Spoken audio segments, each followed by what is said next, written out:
Alright, welcome back mga ka-Johnny. Nandito po muli ang inyong lingkod ka-Johnny ng Janitor TV at ito ang Johnny Depp, usapang utang, usapang ola. So sa mga hindi pa nakasubscribe, subscribe na po kayo, like and share nyo na at hit nyo na yung notification bell para updated po kayo palagi dito sa ating channel na nag-upload at gumagawa ng mga videos, ola review, ola update, ola la.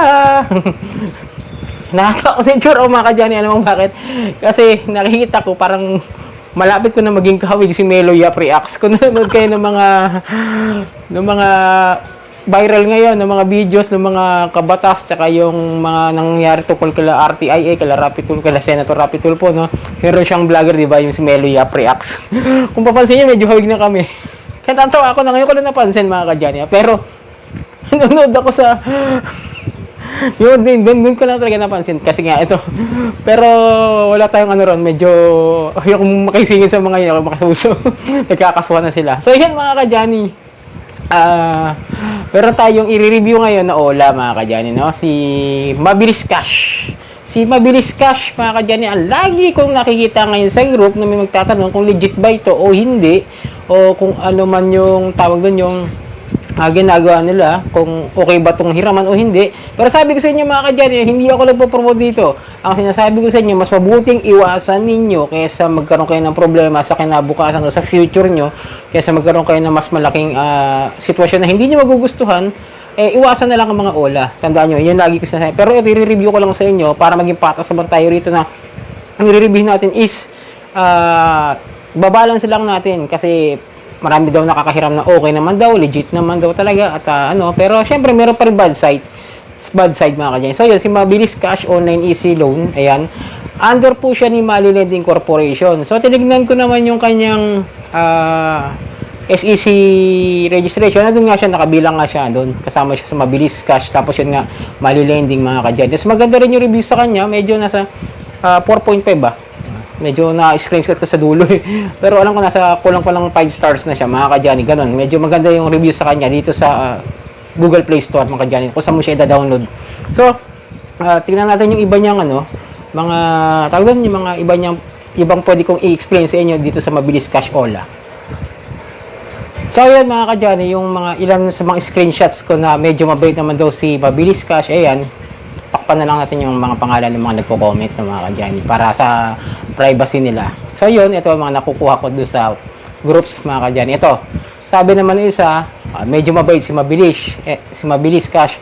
Ito namang isa nasa baba, natawag po sa reference number na binigay mo. Hindi naman po sila nanggugulo sa Facebook or post sa group, puro paalala lang through about due date po. Parang pala to, si Mr. Cash din, tsaka si ito ba yung nahinom ko? Digido, ganun din eh. Pero di na ako sure kung nangaharas pa ba yung Digido kasi alam niyo naman yung ibang agent ng mga yan, nagpo-post ng mga, syempre dahil nga nakadami account naman sila mga ka-Johnny. So yun yung sinasabi ng ilan na mga nakahiram dito sa kanila. Then nag-survey din po ako kanina sa page natin sa Ola Harassment Victims kung ano pa yung mga ginagawa ni Mabilis Cash para mas maintindihan nyo, para mas maging aware po kayo kung sakaling baka mangyari nga sa inyo. Ito ay paalala ha, hindi ito paninira sa mga ola. Ito ay paalala na maaring ganito ang mangyari sa inyo, na nangyari sa kanila at kung ano yung naranasan nila.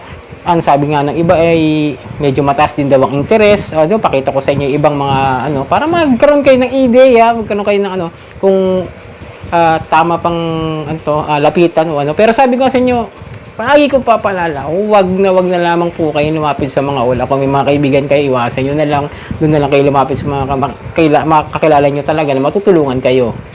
So yun mga ka-Johnny, meron din isang group na nag-iimbestiga sa kanila, yung mga ola victims group din. Pero ibang group to, hindi to sa hindi to sa ola harassment. Ibang group na to. Pero parang under din yata ng na-addict. So ito sabi ng group, Victims Advisory, matapos ang aming susing investigasyon sa lahat ng OLA victims ay napatunayang Mabilis Cash is a data privacy violators in the Philippines. Nangingialam po pala sila ng inyong mga contact reference, mga nasa contact ninyo na tinatawagan din siguro like yun nga, sinasabi ko yung hindi nyo binibigay na number, itatawagan pa rin nila. Basta nakalagay sa contacts ninyo, mga ka-Johnny. Yun, napaalala lang data privacy daw sila. Ayaw doon sa group na yan. Pero sa akin nga, sabi sa inyo, nagse-survey din muna ako bago ako maglabas ng mga review ko rito kung ano nga yung ginagawa ng isang Ola ngayon. So ayan mga kadyani, isa pang ilan sa mga comments na nakuha ko doon sa survey ko dito sa Mabilis Cash. Takpan lang natin yung mga pangalan para sa kanilang kaligtasan, sa kanilang pribadong pamumuhay mga kadyani. So ito sabi ng isa, kinontak mga nasa phone book nyo po, tanong niya kasi nasa taas pero may tanong pa rin. Pero ito yung sagot nung nag-reply. Yes, yung mga anak ko na reference ko, ibig sabihin na contact reference niya talaga yung mga anak niya. Pero lahat ng nasa phone book ko, mali lahat ng numbers, maliban sa mga reference ko ng mga anak ko. Ibig sabihin, yung itong nag-reply na to, itong nagko-comment na din to, is hindi gumagamit ng karamihan sa kanya is mga hindi tunay na number. Kaya hindi matawagan. Kaya yung mga anak niya natawagan. Pero, sabi naman ng mga anak niya na tumawag sa kanya, nagpakilala naman ng Mabilis Cash sila, polite naman daw. Ibig sabihin, siguro nakikipag-usap naman maayos yung mga agent ha. Hindi tayo basta-basta sabihin na ano yan. Pero ito yung sabi ng isang nakaranas, naka-experience doon sa Ola na ito. Polite naman daw, I will pay, andito pa up sa akin, buksan ko na lang pag may extra money na baka sa December. Siyempre, December, magkakaroon tayo ng mga 13 months, tsaka bonus, diba? Kaya, so yun, siguro yung balak niya, bayaran niya pag dating ng December. So yun, kaya tingnan mo natin yung iba pang mga nag-comment. Ito naman ang isang comment ng isa rin sa mga nagsagot sa ating survey, nananakot, kinukulit yung GCash phone ko kasi naka-off yung main phone na pinag-a-apply ko. Bali yung main phone na ginamit niya kung saan siya nag-apply, naka-off lagi. So, ang sagot naman niya is kinontak mga nasa phone book niyo po kahit na na-delete na mga contacts. Ayun, bali yung contacts niya na nakolektahin pa rin na delete, kahit na-delete na nakuha pa rin daw. Yun sinasabi nung isang nag-comment. So yun, yung nag-comment ulit, nag-reply sa comment, sabi naman niya, yes, may nakalusot. Yung boss ko tinatawagan, binara ng boss ko, humingi na lang ako ng pasensya sa boss ko, matyaga ang Mabilis Cash. 4 months na utang ko, pagbukas ko ng SIM, nangungulit pa din. Sabihin, medyo matagal-tagal na pala yung utang niya itong nag-comment na to.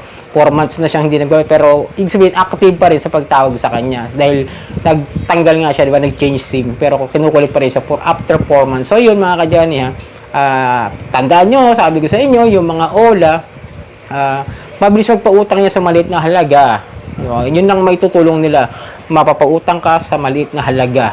Yun lang isipin nyo lagi. Pero mas malaking problema ang magagawa nila sa inyo, sa kinabukasan nyo, sa sarili ninyo, sa mga mahal nyo sa buhay, sa mga kaibigan ninyo, mas malaking suliranin, mas malaking chaos na nangyayari. Kasi biruin mo, pag pinost ka na sa social media, pag ginulo nila yung mga mahal nyo sa buhay, di ba? Mag-iisip kayo, totoo lang. Kaya sabi sa inyo, kung may naitulong man sila, napakalit lang na pagtulong sa kapalit ng buhay mo na sisirain nila. So yun mga kadyani, muling paalala, wag na lamang po kayong lalapit sa Ola, kung kayo igipit, wag sa Ola kakapit. So yun mga kadyani ito galing lang sa mga comment ng mga naka-experience na humiram sa Mabilis Cash na Ola na ito para magkaroon lang kayo ng awareness, hindi para sirain yung Ola na yan. Bahala kayo, kung talagang trip nyo pa rin mangutang dyan o manghiram dyan, problema nyo na yan. Pero sana lagi niyong isipin, pinapaalalahanan ko kayo dito sa aking channel na mag-ingat na lang kayo sa paglapit sa mga online lending apps. Sana makapag-move on kayo doon sa mga naging biktima, mga kadyani. Lagi ko rin kayo pinagdadasal, araw-araw yan sa aking mga panalangin na sana mapagtagumpayan ninyo yung mga nararanasan nyo ngayong harassment at mga depression, stress. Nanood lang din po kayo sa channel ko para kung sakasakali, baka mabigyan ko pa kayo ng mga advice din. Pero pasensya na kung di ako nakakapag-reply talaga sa comment. Busy po talaga, lalo na ngayon. Marami kasi kami mga events at mga gagawin doon sa trabaho ko. So yun mga kadyani, itong yun lingkod, kaya Johnny ng Janitor TV. At ito, Johnny Depp, usapang utang, usapang Ola.